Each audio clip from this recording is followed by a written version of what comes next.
Here we are again, 2025, and the US-China trade war has hit a new, almost absurd peak. The world's two largest economies are locked in a high-stakes standoff, and the consequences are rippling far beyond their borders. What started as a series of policy disagreements has now become a relentless cycle of escalation, with each side determined not to blink first. The conflict reignited after President Trump's re-election, with tariffs dusted off and tensions soaring. The rhetoric grew sharper, and the world watched as old wounds reopened, threatening to destabilize global markets. In February, a 10% tariff was imposed on chemicals linked to fentanyl, a move more blunt than precise. The measure was meant to curb illegal drug flows, but it also hit legitimate industries, leaving manufacturers scrambling to adapt. China hit back, targeting major US brands like PVH Group, shutting them out of the Chinese market. American companies that once thrived in China suddenly found themselves on the outside, their future uncertain. The tit-for-tat escalated. March brought another 10% US tariff, and China responded by targeting US aerospace and defense firms. These industries, vital to both economies, became pawns in a much larger game, with jobs and innovation hanging in the balance. By April, the so-called Liberation Day tariffs saw a 125% levy, matched by China, deepening the rift. The sheer scale of these tariffs sent shockwaves through boardrooms and trading floors worldwide. Each move, meant to show strength, only widened the economic divide.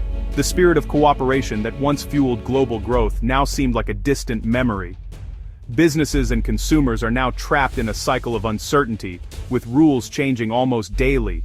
Small business owners, multinational CEOs, and everyday shoppers all feel the pressure as prices rise and supply chains falter. The global supply chain is the ball in this grim tennis match, and billions of dollars are at stake. Every new tariff or restriction sends shockwaves through logistics networks, delaying shipments and raising costs for everyone. What was once a simmering dispute is now a full-blown economic standoff. The uncertainty has become the new normal, and the world's financial centers brace for the next move. The world watches, as the rules of engagement are rewritten in real time. In this dance of economic doom, no one knows who will stumble first, or how far the fall will be. Just when the numbers seemed maxed out, they soared higher. The world watched in disbelief as the economic indicators shattered previous records, signaling a storm on the horizon that few had truly anticipated. In October, Trump threatened to halt cooking oil trade with China, escalating tensions over China's boycott of US soybeans. The standoff was no longer just about tariffs, it was about food security, livelihoods, and the delicate balance of global supply chains. Every shipment, every negotiation, now carried the weight of two superpowers locked in a high-stakes standoff. China's response was swift and dramatic. A 500% retaliatory tariff on select US goods, a clear message that these products were no longer welcome. The scale of the tariff was unprecedented, dwarfing anything seen in previous trade disputes and sending shockwaves through international markets. This move devastated targeted US exporters, especially in luxury goods, high-end agriculture, and vulnerable industrial components. Shelves remained stocked with unsold American products, and assembly lines ground to a halt as orders dried up overnight. The goal was clear: inflict acute pain on key American industries, and show the world that China wouldn't back down. For many US companies, the sudden loss of access to the Chinese market meant layoffs, shuttered factories, and mounting financial losses. This wasn't negotiation, it was economic warfare. Both sides were now entrenched, using every tool at their disposal to gain leverage, with global supply chains caught in the crossfire. China's strategy shifted from tit-for-tat to outright deterrence, aiming to force the US to rethink its approach. The message was unmistakable. Further escalation would come at a steep price, not just for the US, but for the entire global economy. For US companies, products became 5 times more expensive overnight in a crucial market. American brands, once symbols of prestige, now sat untouched on shelves, their price tags a stark reminder of the new reality. The consequences were immediate and catastrophic. Small businesses and multinational corporations alike scrambled to adapt, but many found themselves unable to weather the sudden storm.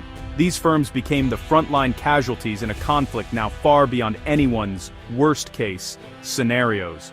The ripple effects spread quickly, threatening jobs, investments, and the stability of entire communities.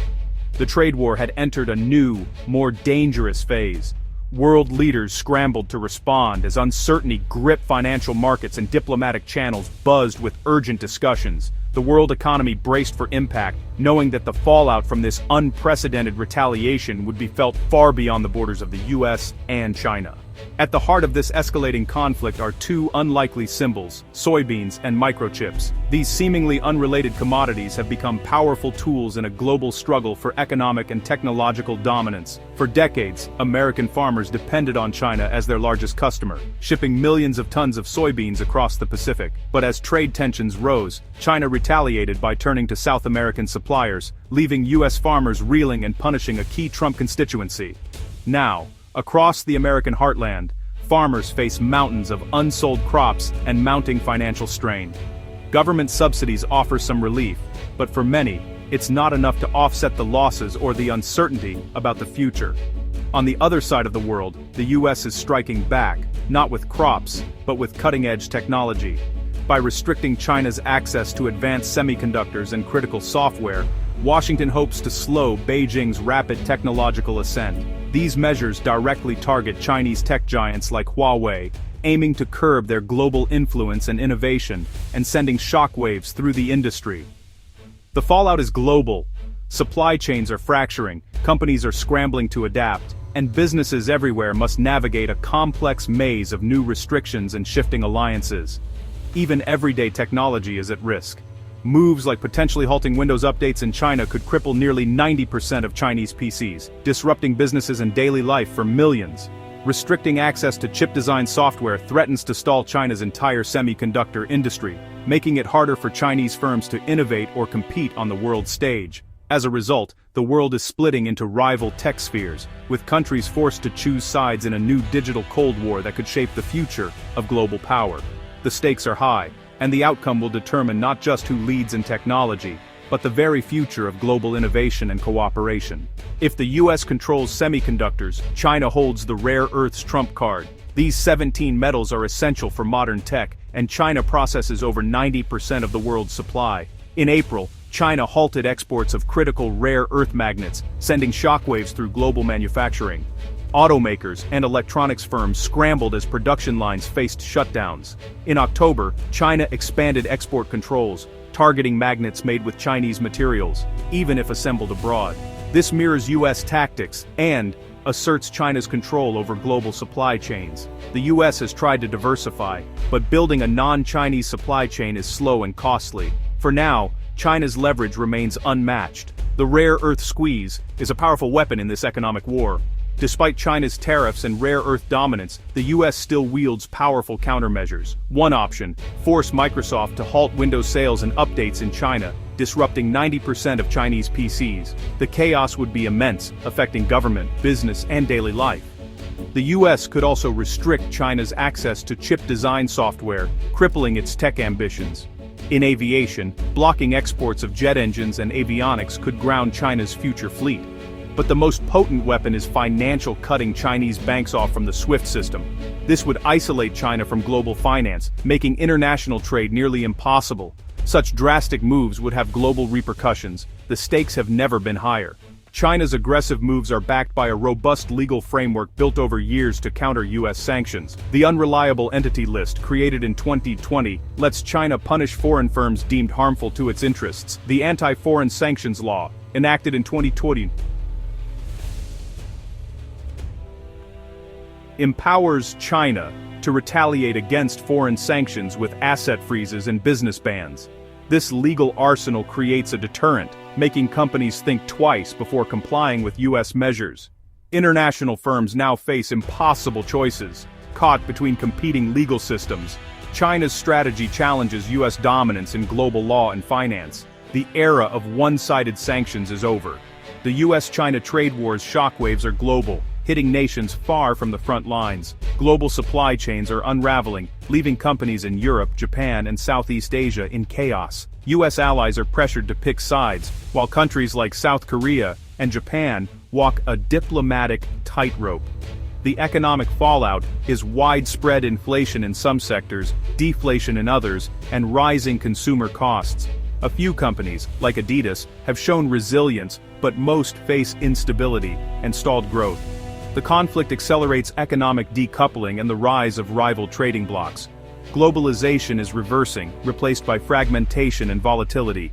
Nations are forced into a new Cold War, fought with tariffs, not tanks.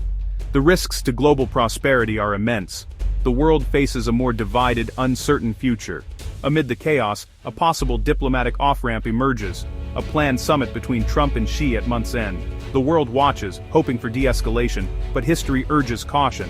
Past meetings brought only brief truces. Deep disagreements remain on trade, tech, and security. Real progress would require major concessions from both sides, something neither leader has shown much appetite for. If talks fail, the economic Cold War will intensify, with even harsher measures on the table. The outcome of this summit could define the global landscape for years. Will it be a turning point, or just another missed opportunity? The stakes could not be higher.